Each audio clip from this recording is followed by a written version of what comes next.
गांव के किनारे पुरानी कच्ची सड़क पर खंडहर में तब्दील हो चुकी एक हवेली खड़ी थी। इसे भूतिया हवेली के नाम से जाना जाता था। यह हवेली इतनी डरावनी थी कि कोई भी व्यक्ति सूरज ढलने के बाद इसके पास जाने की हिम्मत नहीं करता था। बच्चों से लेकर बूढ़ों तक हर किसी ने इस हवेली के बारे में अजीबोगरीब कहानियां सुन रखी थी। कहते हैं हवेली में अजीब आवाज़ें आती थी, रोने की, हंसने की और कभी कभी तो चीखने की भी। गांव का एक युवक अर्जुन इन कहानियों पर विश्वास नहीं करता था। उसका मानना था कि यह सब केवल अफवाहें हैं और लोगों की कल्पना का परिणाम है। अर्जुन साहसी और निडर था। उसने ठान लिया कि वह इस भूतिया हवेली की सच्चाई का पता लगाएगा। एक चांदनी रात, जब पूरा गांव गहरी नींद में था, अर्जुन ने अपने दोस्तों को साथ चलने के लिए कहा। हालांकि उनमें से कोई भी तैयार नहीं हुआ।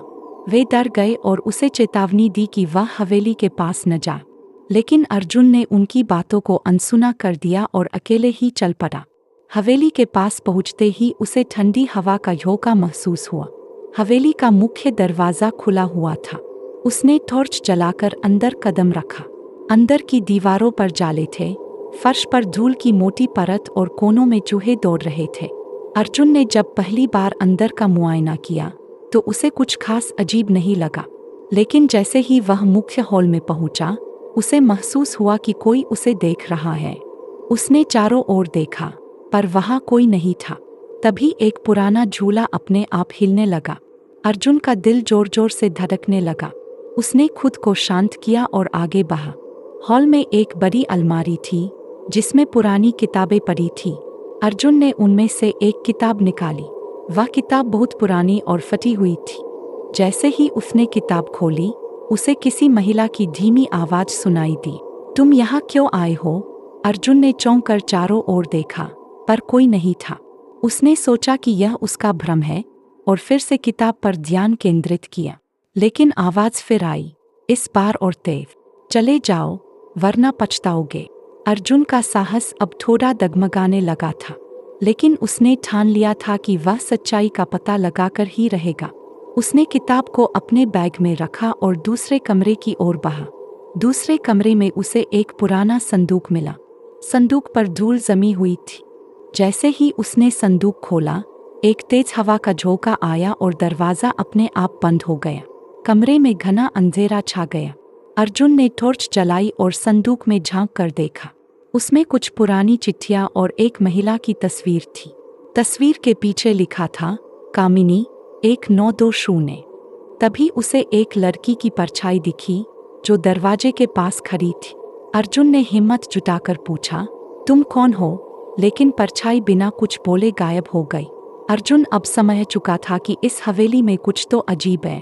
उसने चिट्ठियां पढ़नी शुरू की। उनमें लिखा था कि कामिनी इस हवेली के मालिक की बेटी थी। वह एक युवक से प्यार करती थी, लेकिन उसके पिता ने इस रिश्ते को स्वीकार नहीं किया। गुस्से में आकर पिता ने कामिनी को इस हवेली में बंद कर दिया। कुछ महीनों बाद कामिनी की मौत हो गई और तब से उसकी आत्मा इस हवेली में भटक रही थी।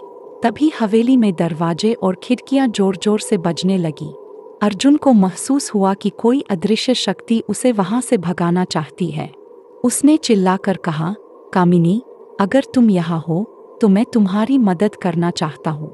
तभी सामने वाली दीवार पर कामिनी की आकृति उभर आई।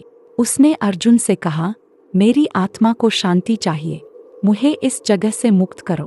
अर्जुन ने उससे पूछा कि उसे कैसे शांति मिलेगी। कामिनी ने बताया कि उसके पिता ने उसके प्रेमी की भी हत्या कर दी थी और दोनों की आत्माएं अलग अलग भटक रही थी।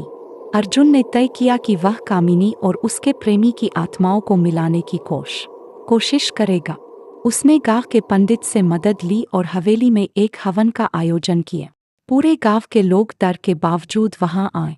हवन के दौरान हवेली में अजीब घटनाएं होने लगी, लेकिन अर्जुन और पंडित ने हिम्मत नहीं हारी। अंततः एक तेज रोशनी के साथ कामिनी और उसके प्रेमी की आत्माएं प्रकट हुई। वे दोनों अब एक साथ थे और मुक्त हो चुके थे। हवन के बाद हवेली पूरी तरह शांत हो गई। गांव वालों ने अर्जुन की बहादुरी की सराहना की। हवेली अब भूतिया नहीं रही और इसे धीरे धीरे एक पर्यटक स्थल के रूप में विकसित कर दिया गया।